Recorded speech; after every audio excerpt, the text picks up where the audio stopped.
I want to start here with a few words from a man much greater than I. Words that were spoken 160 odd years ago in a field about 90 miles from here, commemorating the same kind of sacrifice. Those words being Abraham Lincoln's. Those words being, "The world will little note nor long remember what we say here, but the world can never forget what they did here, because it's what they did here that's the reason we gather together today." You know, many of us in this crowd, most of us, wore the uniform of the United States of America. Many of us that wore that uniform thought about how this might be the end of our lives in combat, giving our lives for our country. But there's a difference between what we went through and what they did.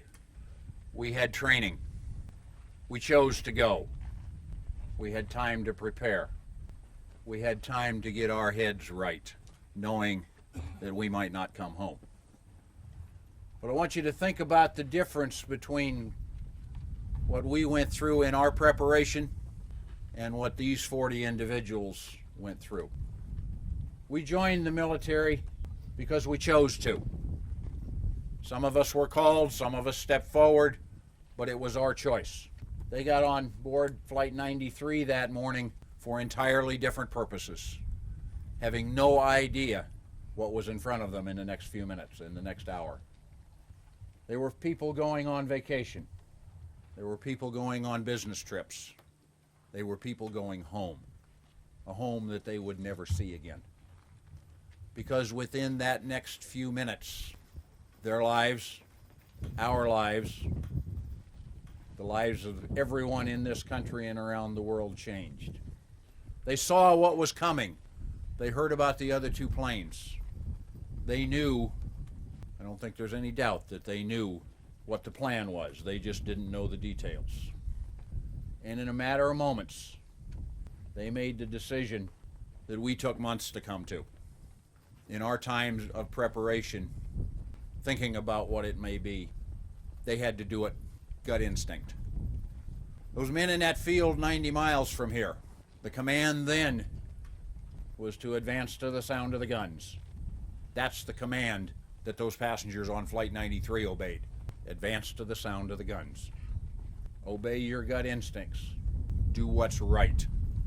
Don't think about hoping that this might end well.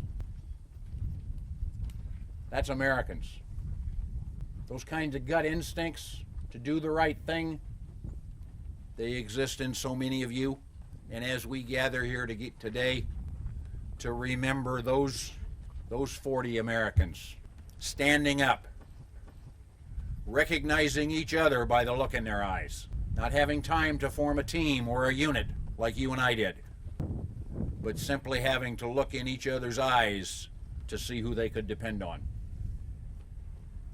We'll be leaving here in a few minutes, and as we do, as each one of you throws your leg over that bike, and we go back to this ride for the children of those men and women killed in the military, take just a moment as you settle onto the bike to give thanks to God, to give thanks to whatever you believe in, that America still raises those kinds of people that have those gut instincts, that know what it means when the time comes to advance to the sound of the guns.